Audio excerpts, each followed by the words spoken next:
doing this? This is so funny. Yeah, it's for my rehab documentary, so people can see how fun it is. Super fun. I've been playing with mannequins for far too long, so yeah, it's quite nice to have some teammates here to play with. Hopefully I'm not too rusty. All the girls will be shouting at me.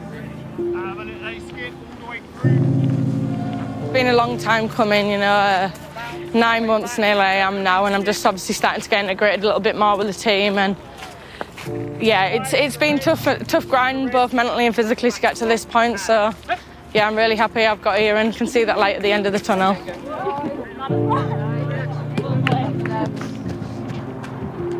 Got too excited on the group red pole.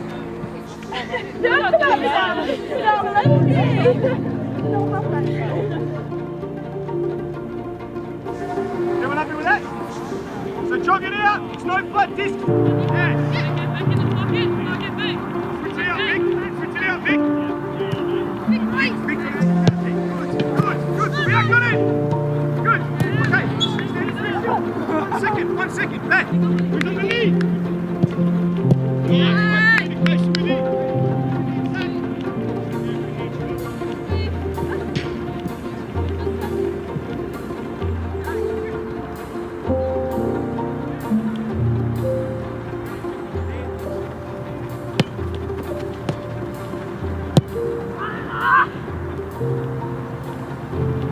I swear I say I'm rusty.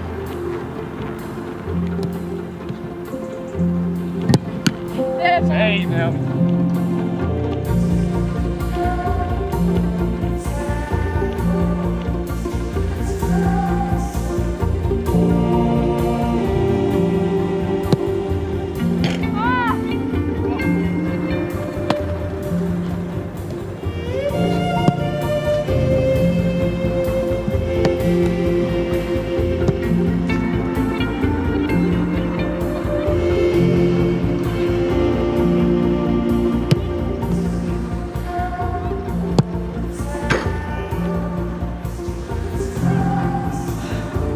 You'll never know.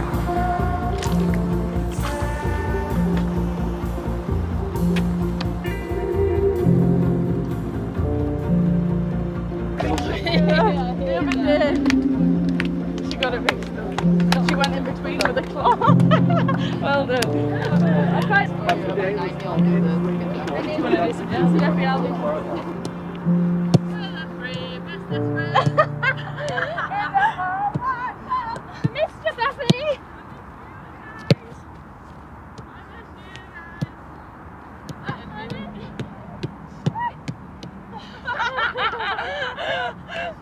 I felt like a scarecrow.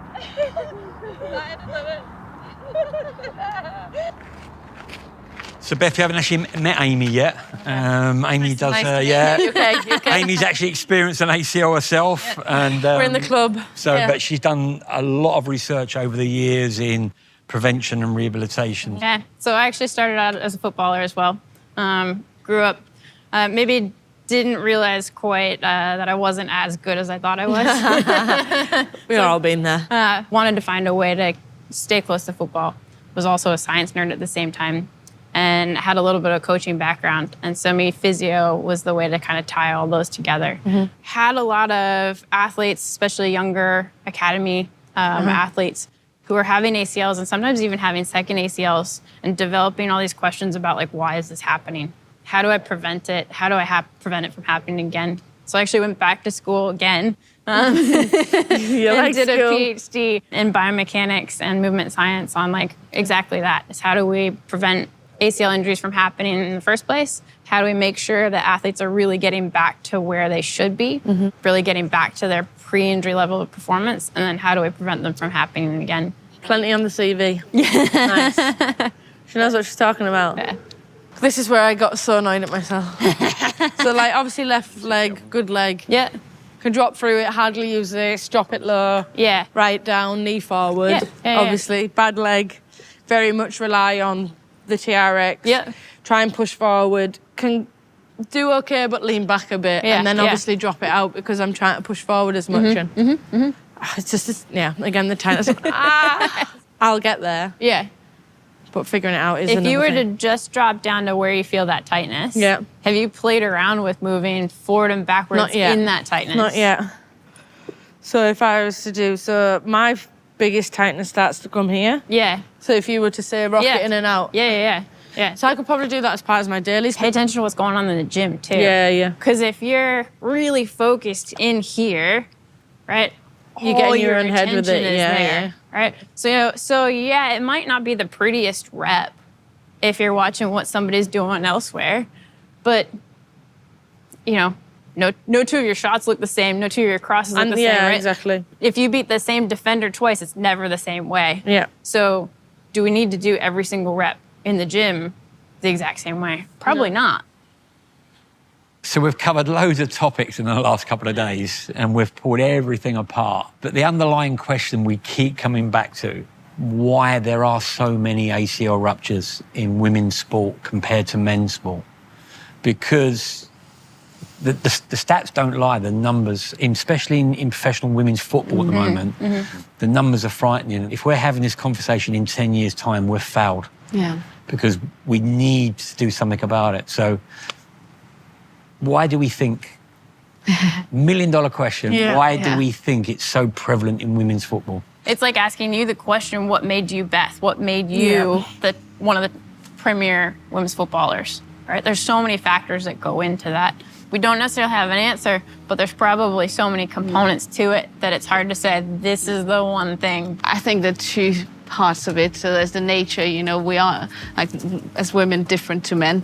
And I think a lot is blamed on that. So a lot is blamed on the menstrual cycle and probably, there is something in, there's definitely something in there, but it's not the only thing, right? Because then men wouldn't have ACL injuries if that was the only causative factor. Women have wider hips, slimmer ACL structures, but we're also smaller. So a lot of them blame in the media, especially, is around women being fragile and shouldn't do sport. And I think that's the complete wrong message to send out there. I think we should start with all the things we can actually change, and controlling the hormonal cycle, understanding it better is one place.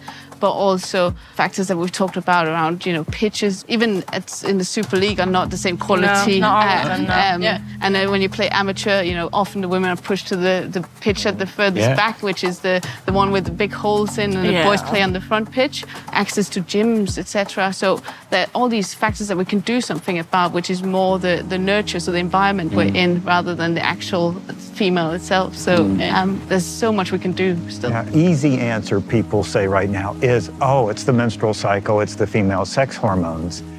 But if that were the cause, why do we see ACL injuries in women in every phase of the menstrual cycle when all of these hormones are in very different levels? So I think the menstrual cycle is an easy answer, but I don't think it's the correct answer. It could have some factoring in, but it's not a major cause based upon the current evidence. I think societal aspects, as you were talking about, are really far more critical.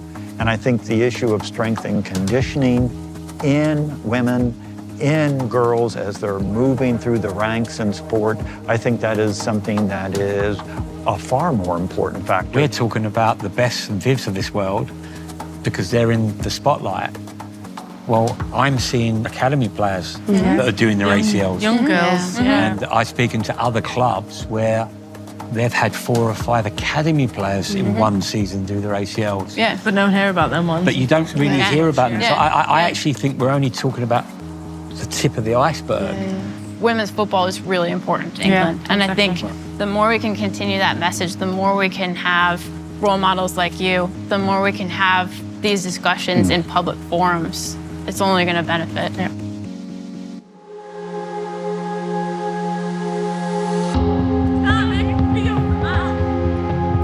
I think throughout my career I've struggled with pressure massively.